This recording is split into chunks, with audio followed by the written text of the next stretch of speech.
We have got our work cut out for us today. What's up everyone, my name's Jake. Welcome back to the 1982 Toyota pickup build. If you are new here, I am converting this 1982 Toyota pickup to all electric, as you can see here. In the last episode, we welded in some supports for the new battery enclosure down beneath the bed. Go check that one out if you missed it. We have our electric motor mounted in the front of the truck. And so the next step is to get the controller and charger wiring together. We have a lot of components that go along with the controller, some safety things, some anti-theft things. So I think there should be a lot of good information in this video if you're looking to do something like this yourself. So let's get right into it.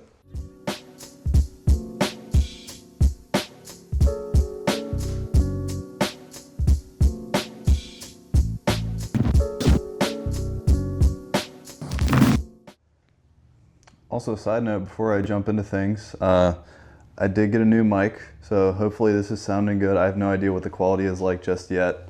It's a DJI mic mini, a little early Christmas gift for myself.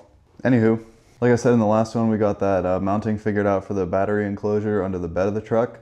So our next step is to figure out how we're gonna set up our controller, our interface, our contactor, things like that. So the things that we're gonna cover in this video include the main fuse, the main contactor, the motor controller and interface, the throttle wiring, and accessory relays and terminal blocks. So in essence, this video is going to cover most of the brains that you need to make your own electric vehicle, aside from battery management, which is kind of its own subject that I'll cover in a later video. But I actually want to start with some of the smaller pieces before we dive into the controller, because those smaller pieces will tie into the controller, and that way we'll have a basis of knowledge for when we start talking about that. So, first up is the main fuse. In terms of its purpose, it's not much different from, say, a little 15 amp fuse that you would find in the fuse box below your steering column of your car. However, this one is rated for a pretty high voltage and amperage. So this fuse is what provides protection for the batteries in the event of a short circuit. Say the motor or controller shorts out somehow and it starts drawing a ton of amperage, more than we want through that system.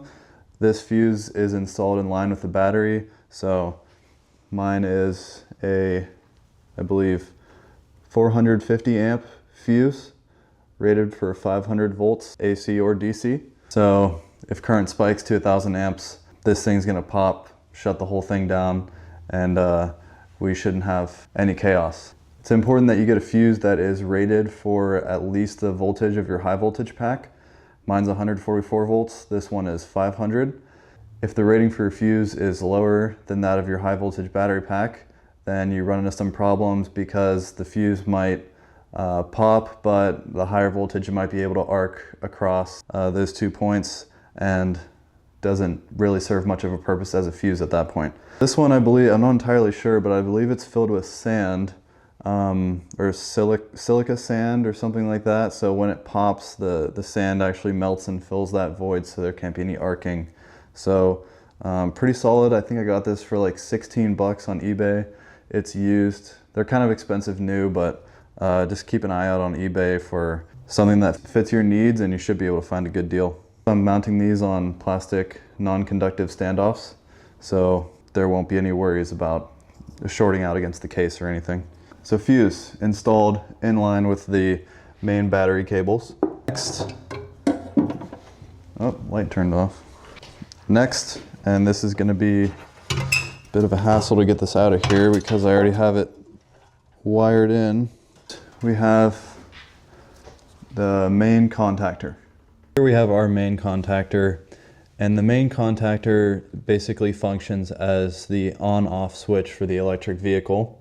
Typically your main contactor is going to have 2 signal wires, so you'll have your 2 smaller wires coming in, a 12 volt and a ground. This will run off your existing 12 volt system. Then your 2 big terminals here are what can turn on and off your high voltage system. So typically this would just be connected to like a chassis ground, and then your 12 volt signal wire would be wired into the key switch input. So you can see we have our signal wire running down to the main contactor coil terminal. and that will turn on once I turn my key on. By turn on, I mean once I turn my key on, these two contacts will close and the circuit will be completed across these two posts. So what I'll do is I'll connect this post to B+ on my battery, and I'll connect this post to B+ on my controller, and once I turn my key on, that's basically the on switch for the vehicle. Now the controller is powered on. So that's our main contactor. Fuse, main contactor. So far so good. So now we can get into the good stuff, which is our controller. This is kind of hefty.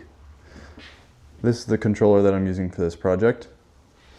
It is a Zilla 1K by Manzanita Micro.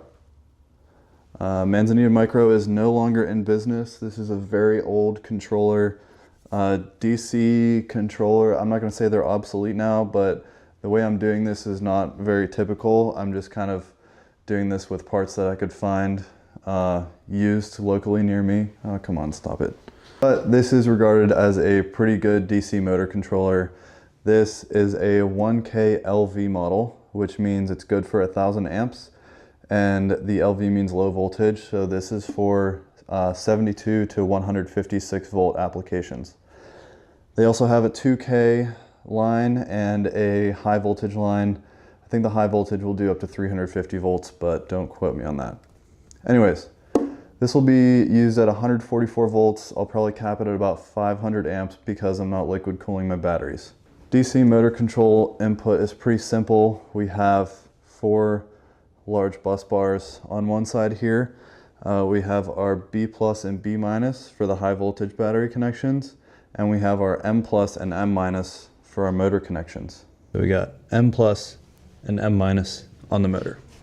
On the back side, there's nothing on the sides, I guess, but on the opposite side of the bus bars, we have inputs, barred fittings for liquid cooling, because this will generate a little bit of heat.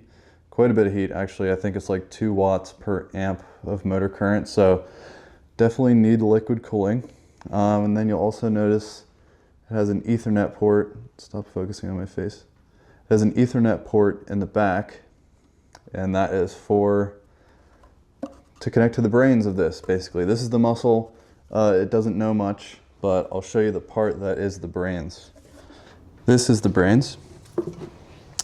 These two, this is called the Hairball 2 interface, kind of a funky name. But this interface and this controller come as a package. You cannot use this controller without the interface. It's required. My wires fell out here. Don't know where that was going. We'll figure that out. Anyways, this has an Ethernet port on it for the Zilla data connection. So this port connects to this port back here via Ethernet, and this is how the controller knows how much power to send to the motor, because you have your key start and your on inputs, chassis and signal grounds, drives your main contactor. This also has a pre-charge circuit within it, so there's no need for a separate whole pre-charge resistor and relay and all that. And some of you from Instagram and TikTok will be happy to hear that I am no longer using my 0 to 5,000 ohm wiper potentiometer as a throttle. People use these. They're not, I don't know, the return spring's not super strong. It's like pretty bare bones. I get why some people were sketched out. But this time around, we are using a Gen 2 Toyota Prius throttle. So this is a Hall effect pedal sensor. It's redundant because it has 2 sets of outputs, I believe. And yeah, OEM Toyota part. It has a super strong return on it. And yeah, I just feel better about this one in general. Safer, sturdier. We have the ability to wire that into here using the HEPI pins. That's Hall effect pedal input. So that should be good. Here are a few other examples of controllers that I have just laying around. These two are AC motor controllers. This one's another DC. This is the one that actually used to be in this truck when it was underpowered. You can see it's the same thing. Just has like a couple throttle inputs here, a key switch input, so you can still use your factory key, B+, B-, all that stuff that we just talked about. AC motor controllers, not too different. These are a little bit more modern, but they basically also have B+ and B- inputs, and then an output for each phase. And your throttle and key switch and all that on these just goes into there. Obviously there are a lot more options on this one. And so those are the main parts, and then we have a few terminal blocks just to keep things clean. We'll have a block for the chassis ground wires, for the 12-volt wires, and then I'll probably just wire the coolant pump and a few other things into here. We have a few relays that I've already labeled and stuff to know where to go. Important thing with these Zilla controllers is you have to put a snubber diode across the main contactor coil and the ground. I'm not sure why they didn't just put that within the interface, but you have to run one of these diodes across the two pins. I'll put the part number on the screen because I think it is like a bidirectional diode that you need to use. So just something important to note. Doesn't take long. Not sure why they didn't just integrate that into the interface. But let's get started laying this stuff out. I'm thinking what I'm going to do. I'm going to cover the charger here in a separate video. But I'm thinking what I'm going to do is have all my high voltage connections stub up through an insulated fitting in here. Probably just take a 2-inch hole saw. I'll have coolant running through here to a radiator below the bed, and then I'll have a signal harness coming through here. I think that should have me covered. These components, some of them are kind of heavy. I think this is like 20 pounds or something, so I'm going to be through bolting to this stainless enclosure here. All these parts are going to be housed in this weatherproof stainless steel electrical enclosure. It's gasketed, it's rated for outdoor use. It has 6 sort of retention hooks here, and you can lock it. And this will be mounted in the bed. I'm just going to get things laid out where I want them and then start making up the harness that's going to poke through down here. Just a side note, I got a reel of 16 different colors of automotive wire, just because it's a good idea to have everything be a distinct color, and that way you can keep a record of what wires are for what inputs or what system they're a part of. So just good practice for cable management and for maintenance. I'm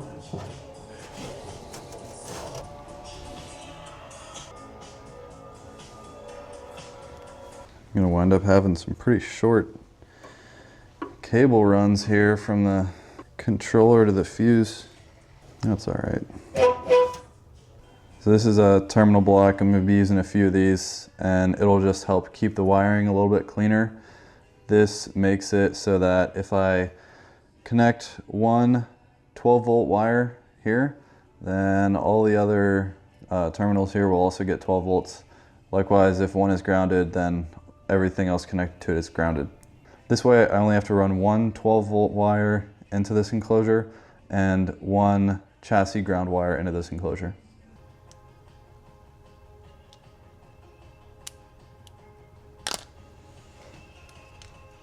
So this is actually going to be my chassis ground, so I'm just running heavier gauge wire to one of these.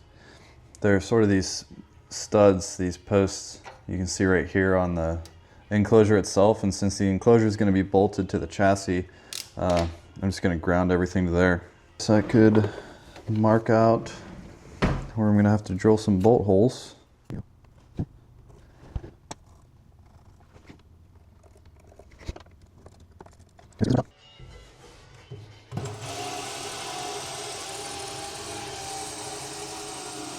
Alright, so I've got the mounting holes drilled out in each spot in the enclosure.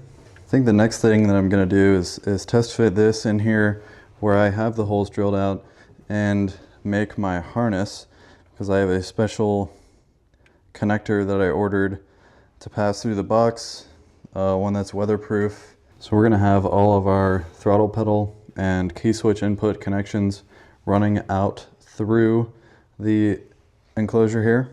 So what I've got is this connector from Deutsch. This is something that I can use to pass through this box here, and also have it be, I can disconnect it and service it as I need to. And the connections are gasketed, and I'll also throw some sealant around the flange here so when I mount it, it'll keep any water out of here. Just starting by putting some heat shrink around the harness, so it'll be able to keep things tidy. This receptacle, you just connect your wires to each one of these.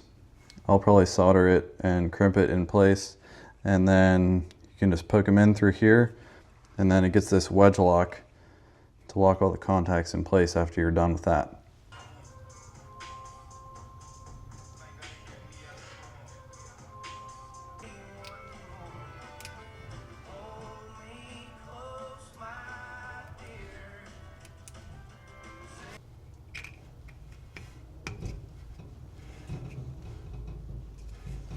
All right, now this is the fun part.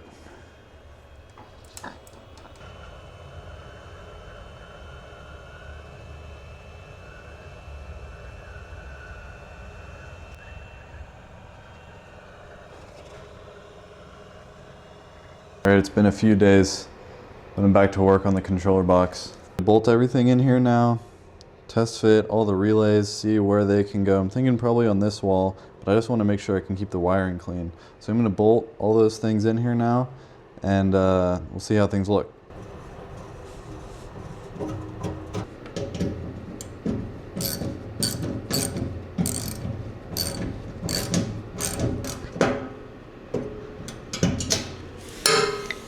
I'm just going to throw the fuse in with some sheet metal screws here. Alright, and we'll do our contactor, some longer screws. Now for the big boy,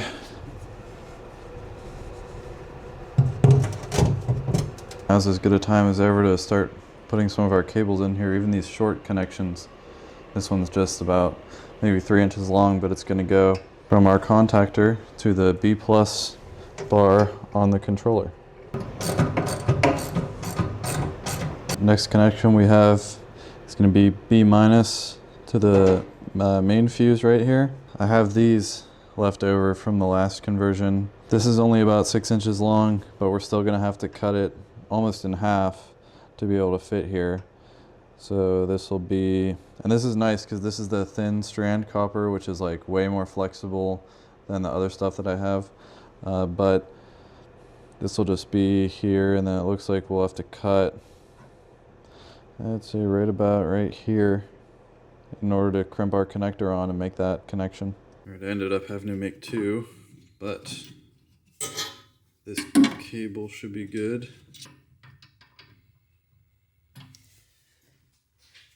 All right.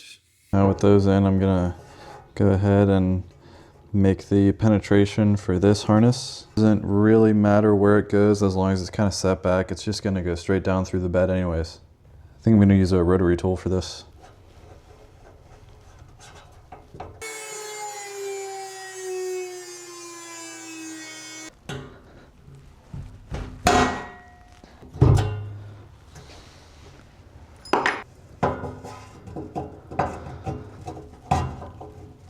Well, I sure didn't expect it to fit on the first try, but here we are. Can throw some sealant on this flange and set that in. This is upsetting, but I lost the rest of the audio for this day, so this part's going to be a voiceover. Next step for me was making the hole for the high voltage cables to penetrate and come up into the enclosure. For this I used a hole saw, which actually worked really well, and then I cleaned up the edges with a Dremel. Then this piece of 2-inch PVC to act as a bushing and prevent the cables from rubbing on any sharp edges of the metal. This will prevent shorts. After that, it was time to drill 2 holes for the coolant to pass through to the motor controller. These coolant lines will run to a heat exchanger underneath the bed. So the coolant lines have to pass through both the bottom of the enclosure and the truck bed. And while I was in there, I figured now is as good a time as ever to test fit the charger in the enclosure. I'll cover the charger setup in a separate video since there are more things that go into it, but this basically gets through bolted to the side of the enclosure much like the controller did, and the signal wires will pass through the Deutsch connector that I had set up earlier. I then go on to yap about automotive relays for a short while. To summarize, relays are kind of like contactors, but for lower current applications. They're often used for things like halogen lights or starter motors, which draw more than a couple amps of current.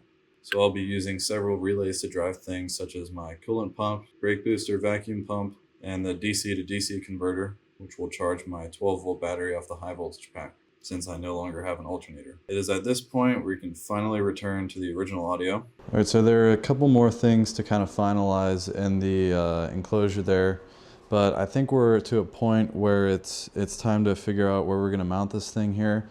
So if you remember in the last iteration, I had my high voltage connections for the motor poking up through here because there was a box that was mounted here that had all the batteries and the controller and stuff. So our motor cables, our M plus and M minus that have to connect up there, are still laying on the ground here. Right now they're run all the way up there to the motor up front. So I'm gonna stub these up through here. So I'm gonna stub these cables up through here, and I'm hoping that I won't have to cut a new hole. We'll see if that PVC kind of bushing that I put in there will fit the same way here. Where is that?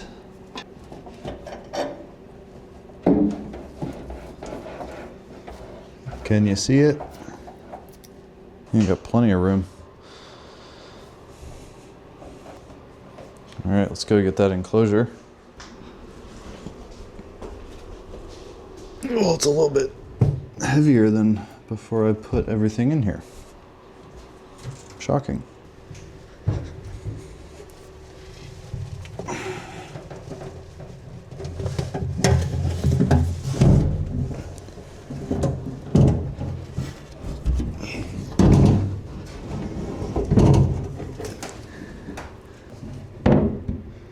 Okay, we're gonna have to trim this PVC pipe down.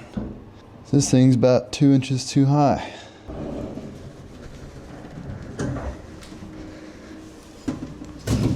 Let's use our Sawzall here.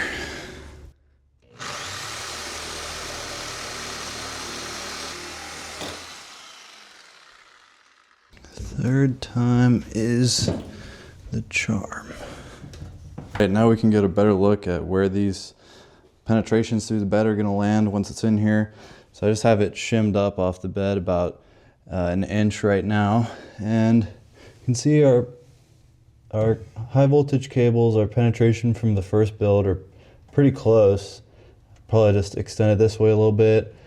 Got to get the footprint of that so I can cut through the bed, and then I'll probably just cut for our coolant lines back there. Those two small ones are where these barbed fittings are going to go in. So I'll just cut a rectangle out over there. Yeah, I'm going to mark this out, pull this enclosure back off, and then cut those 3 penetrations.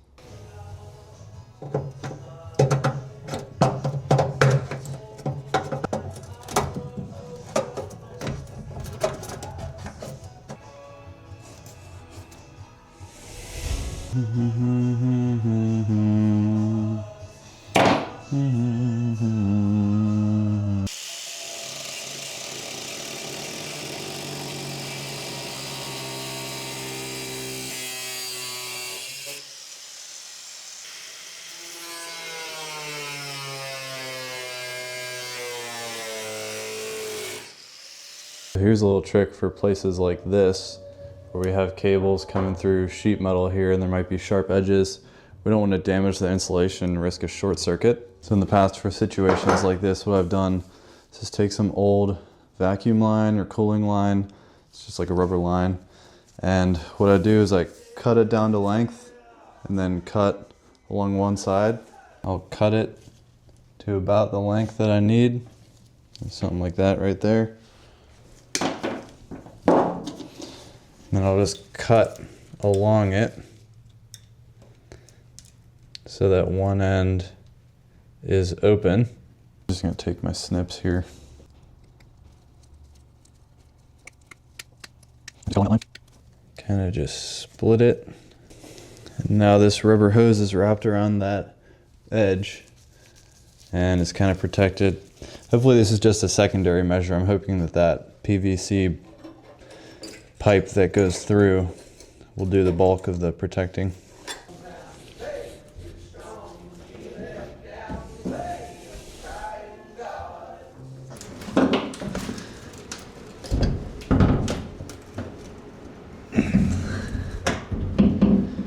So if we check out where we're at now, we're sitting just about level with that top part of the bed there.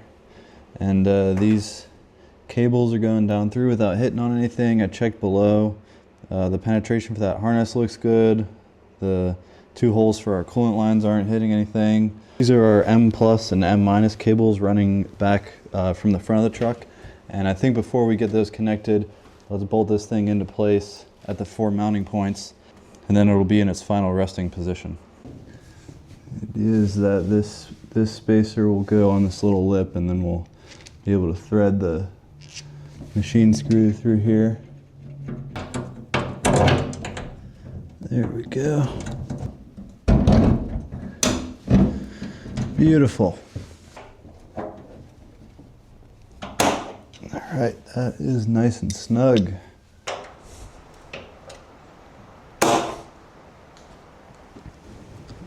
One last thing we're gonna do here before we end the video is connect these motor cables. I know my red is my M plus and my black is my M minus. Now for all intents and purposes, this is just tacked into place. Got to get some of the right sized hardware still, but this is looking good.